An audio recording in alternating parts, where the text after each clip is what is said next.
What is going on, FA Nation? My name is Justin Fensterman, along with Ryan Hallam, and this is another episode of Fantasy Alarm Sports Talk here on fantasyalarm.com. We've got one game left of Week 14 of the fantasy football season. Happy to have you with us, especially my buddy Ryan Hallam. Ryan, what's going on, man? You ready to dominate? Absolutely, man. It's a little bit of a snowy day here in upstate New York, but it's Monday Night Football. It's a little disappointing. We only have one game, the Ravens and the Browns. Not exactly what looks to be the battle of two great offenses. But hey, it's football. We love it. So let's go and break it down, buddy. Yeah, geez, Ryan. I mean, thanks a lot for getting us excited about the game. I mean, why even bother, right? No, we're going to tell you why. It's better than that Jets-Patriots game we had that one week. Stop that. Just stop it. We're going to talk about why this game is going to help you win, because there are a lot of opportunities, and we're going to tell you about some of those opportunities. But for some that are hanging on for dear life, they need that player. Let's talk about this game and what to expect, Ryan, because I'm looking at the spread. Ravens -3 right now on the road, 45.5 to 46 game total. I've seen it toggle throughout the day. And for this, we go back to week 1 of the season when these two teams were very different teams. So I guess we should start there because the Ravens just trounced the Browns completely. So how have these two teams changed, in your opinion, since that week 1 matchup? Both drastically, in my opinion. The Ravens have been really, I think, a shell of what we expected coming into the year. Lamar's coming off the MVP performance of 2019, and he has just been horrifically inaccurate, unable to hook up with most of his receivers. They've had COVID outbreaks. They had Marquise Brown gets like one catch a game. Mark Andrews has been a disappointment most of the time. The only real constant they've had has been their defense, has kept them at least in playoff position. And then the Browns, on the other hand, I don't think we expected a ton of them coming into the year. They lose Odell Beckham early in the season, and they are actually in the driver's seat, not for the division, of course, because the Steelers are playing so well, but they're not that far off. I was talking to my dad about this the other day. Like, I don't know how the Browns are this good. I have a hard time still believing in them, even this far into the season. I don't love their quarterback. They have no real one wide receiver, and he's a possession guy, and tight end has been a black hole for most of the year. So again, they rely on their defense. So I think we're going to see a lot of, I know we talk about the number on this show an awful lot. I think it's 46. Yep. I find we're going to have a hard time getting there with two pretty good defensive teams. Yeah, we'll have to see it. I think you answered your own question. How have the Browns been able to hold up? It's definitely not been Baker Mayfield every single week, but that defense has definitely helped matters. And if you look at their games, they played a lot of close games throughout this year. So they're always kept on their toes throughout the entire season. By the way, an injury piece of news that we should talk about quickly. Austin Hooper has been dealing with a neck injury. The latest reports not expected to be active in this game. I haven't seen anything since I've looked, so we're just going to have to keep an eye on that. So just wanted to throw that out there first, Hallam. Very important. Yeah, not officially ruled out, but I think it's just a matter of the inactive report coming out. We're not going to see Hooper tonight in this one, which is another ding against the Cleveland offense.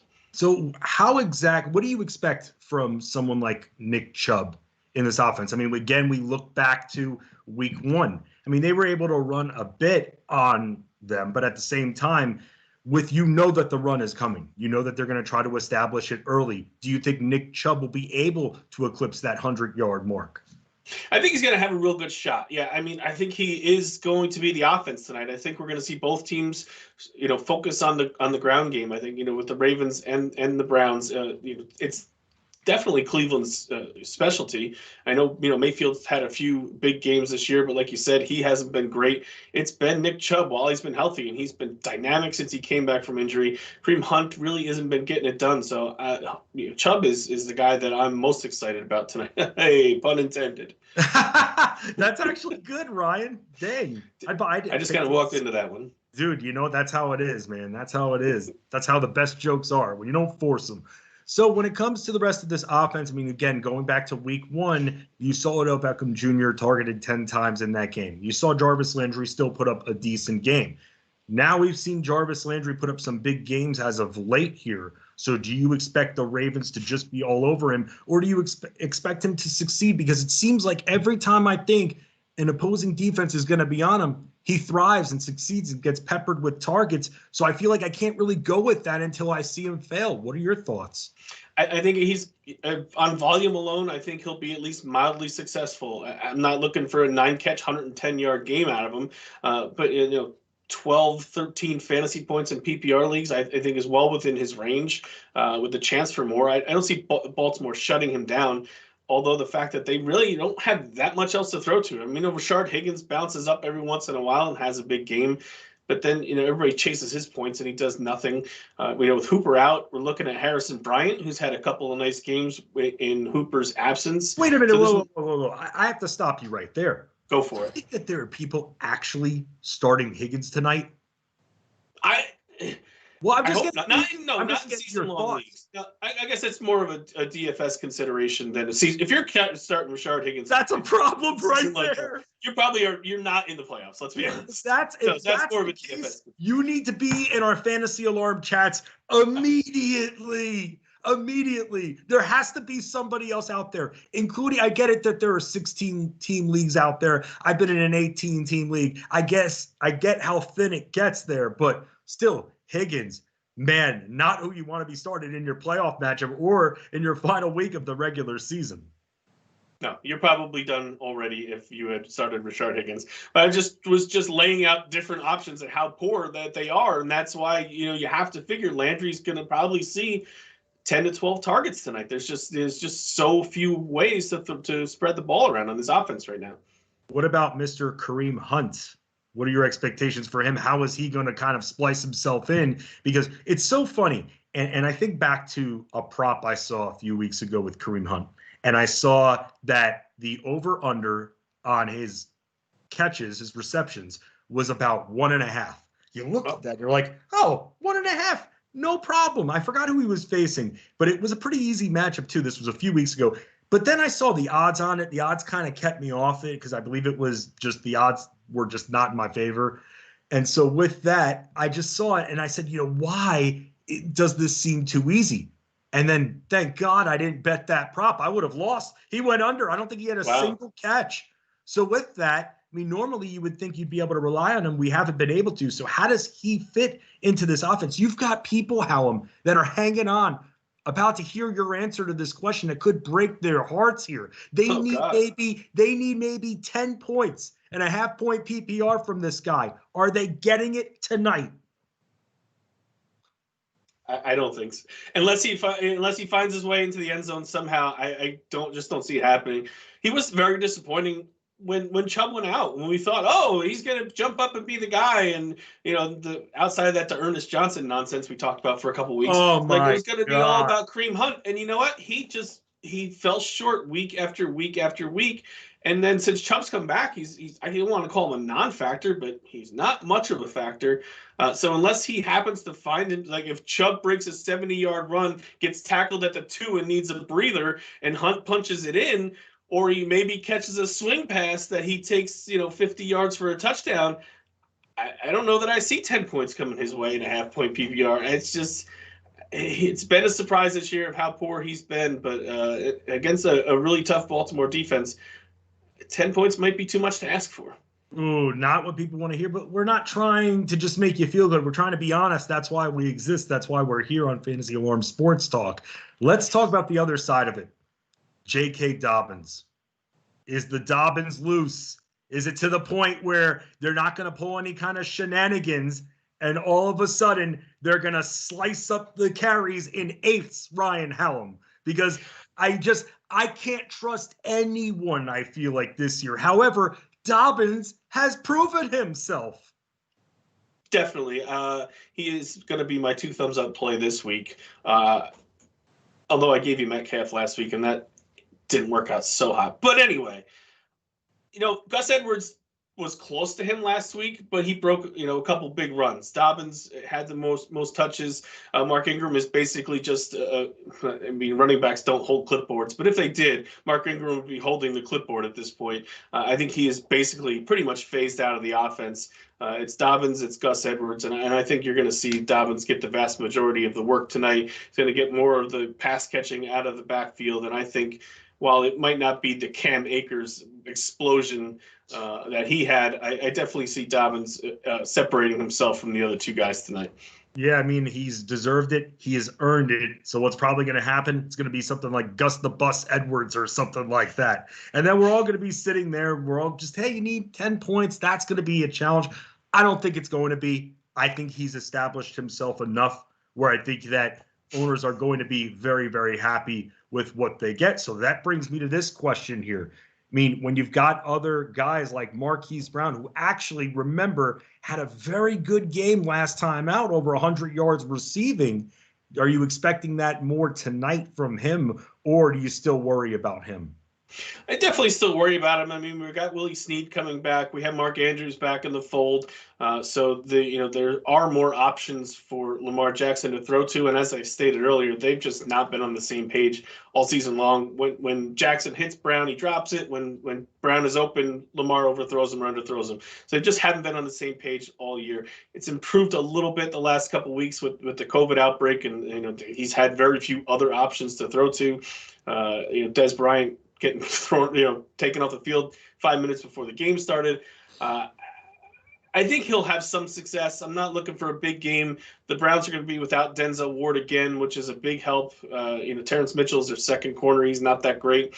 So I think there's a chance for Brown to come out and have a good game. He really only needs maybe 2 or 3 catches to make it worthwhile, because a lot of times when he catches the ball, it's 20, 30 yards or right. more. So I think at the end of the day, you'll get a decent game out of him.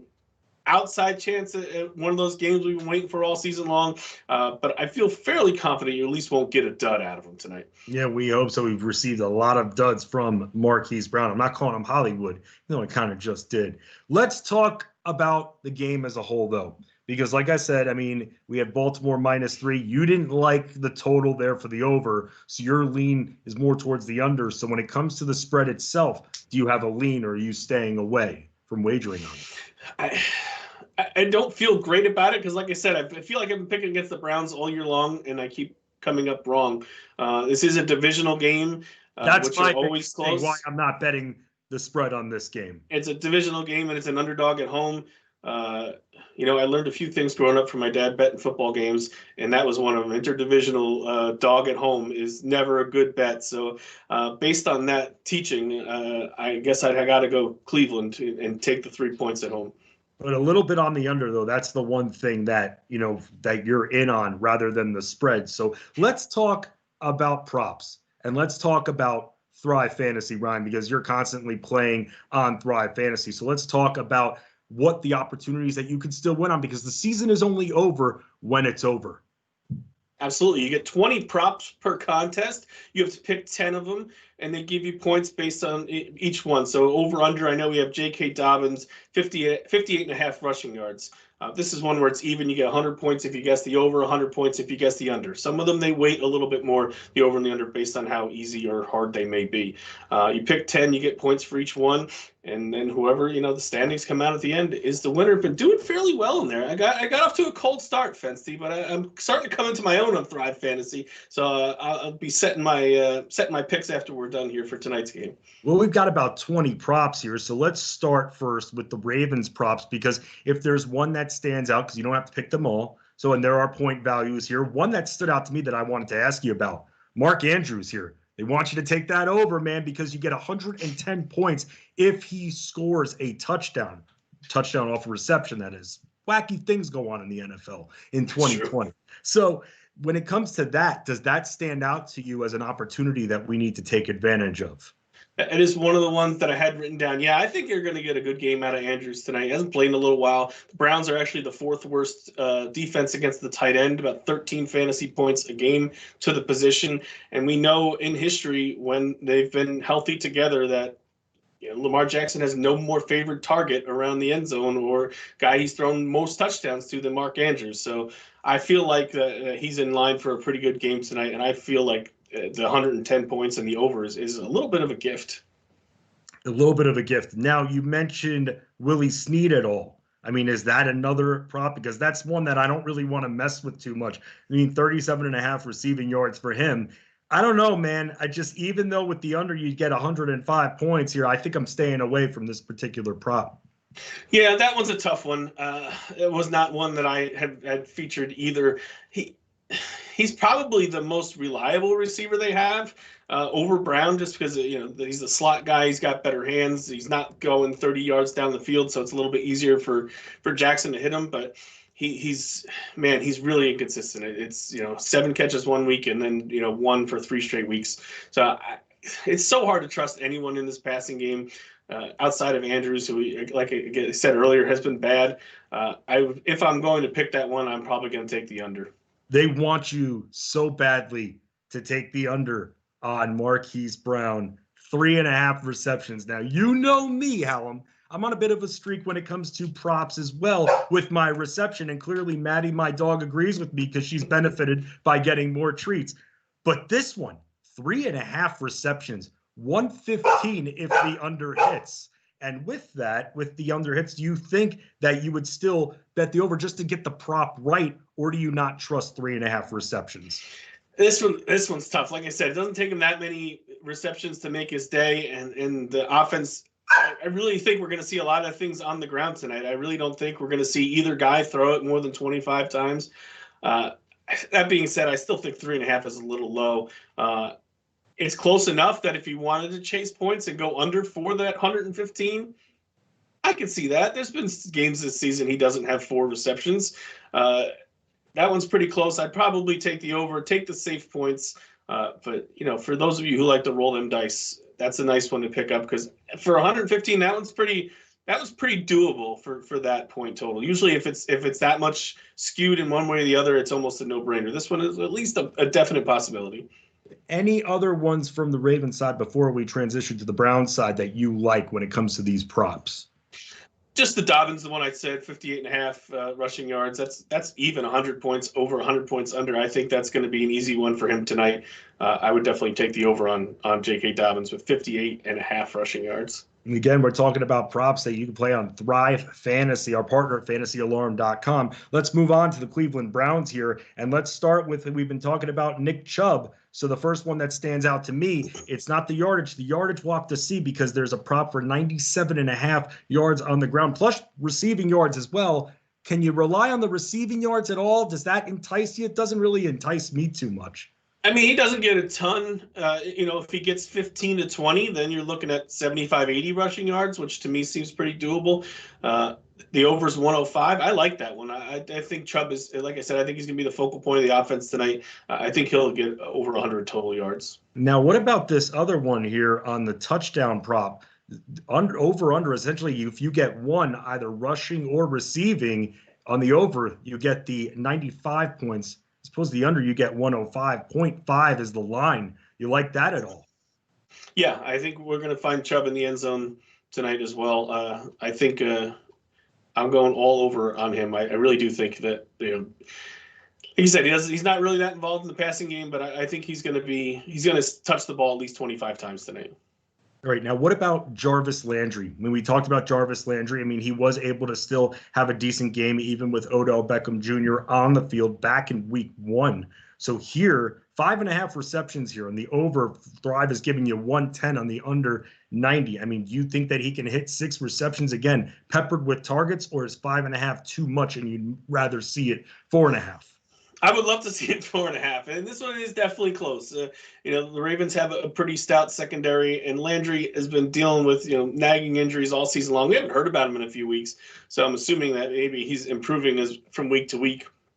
Right. But I do think he's going to be the number one target. I think he's going to see 10 to 12 targets, so I think he can come up with 6 catches in that one. Again, 5.5 receptions, 60.5 receiving yards as well. Another prop there. They want you to take the under 110. Let's move over to DraftKings and talk about showdown lineup that you can have, Ryan. You and I were going back and forth before, and when it comes to the captain spot, people like to sometimes be cute, and that's what you have to do in these types of showdown lineups. You have to be a little bit different. So let's talk about the captain spot of that lineup that you were thinking about when fiddling around on DraftKings.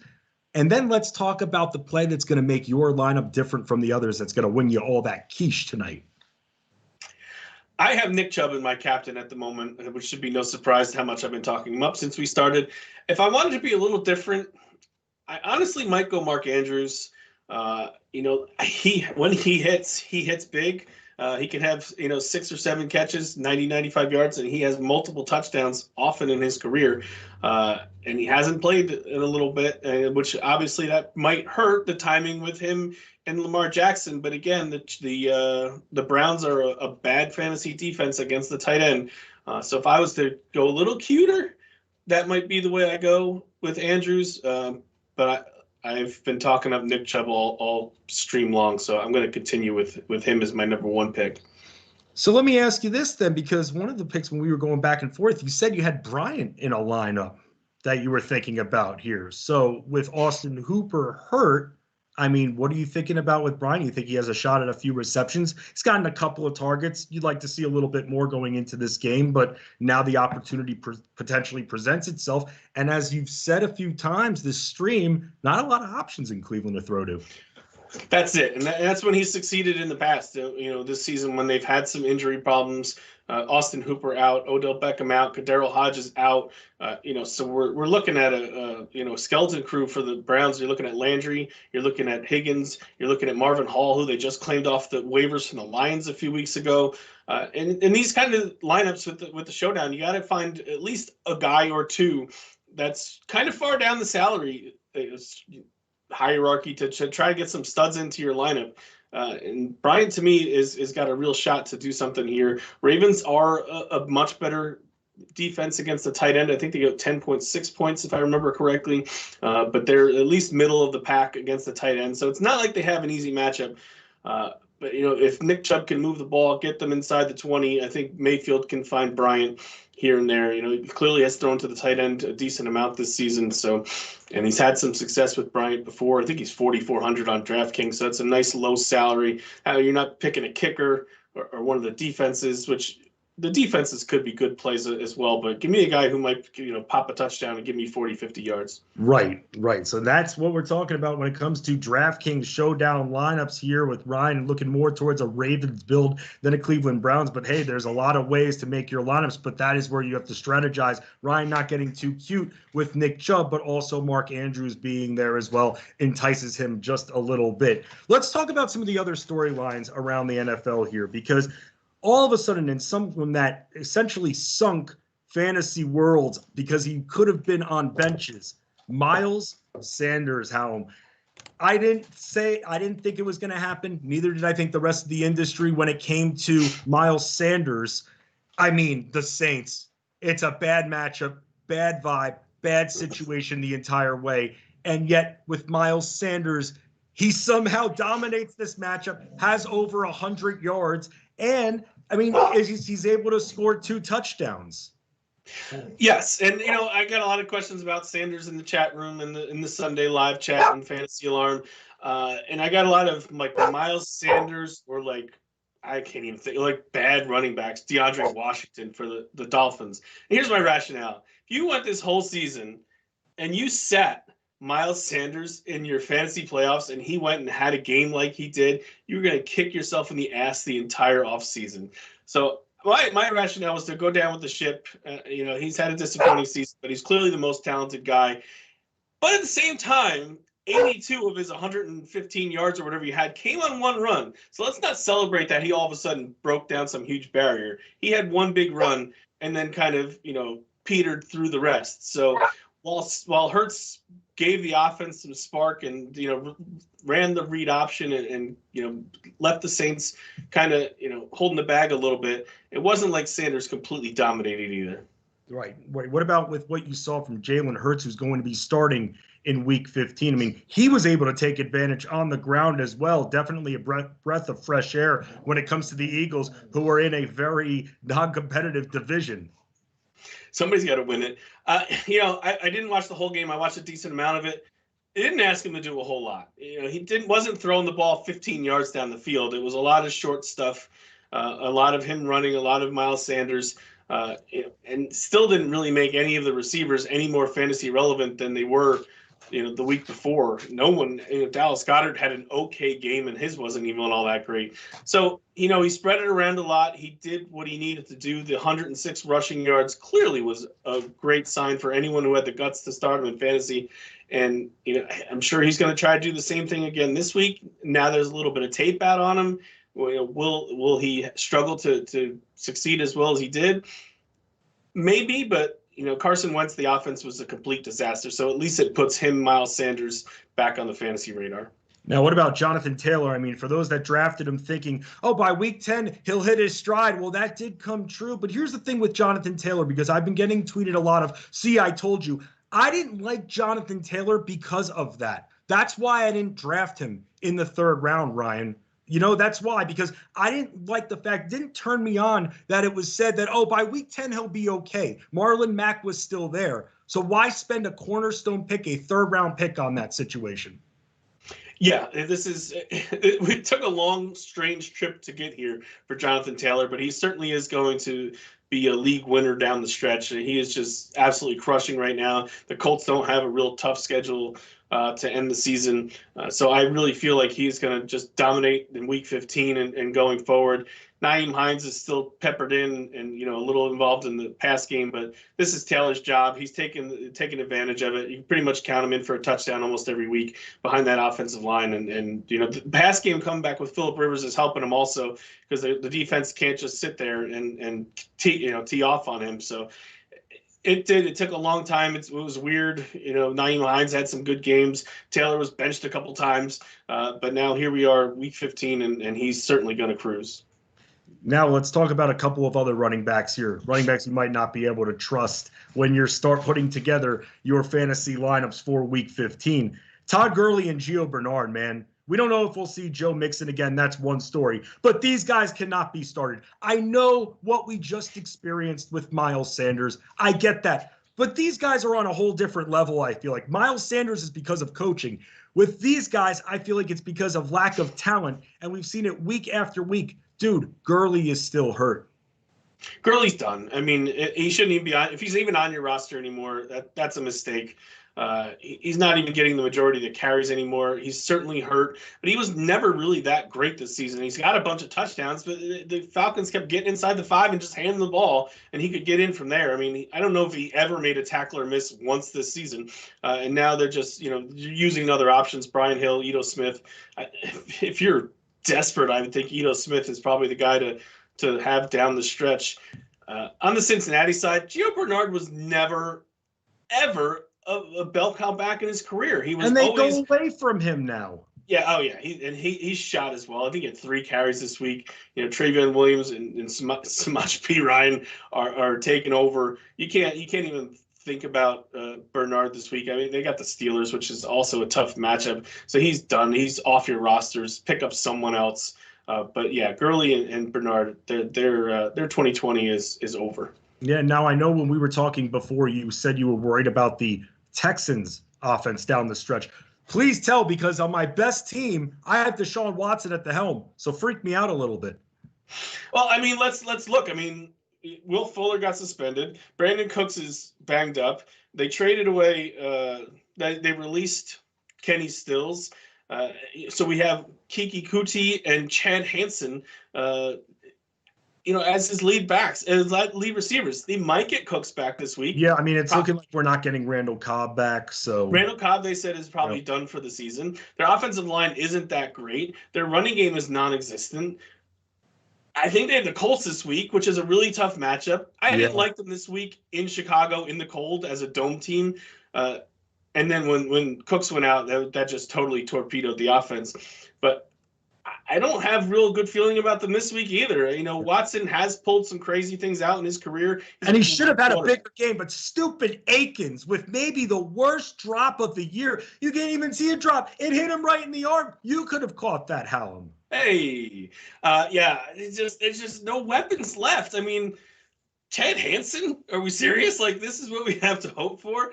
And, I know they played the Colts tough 2 weeks ago. I think it was 26-20.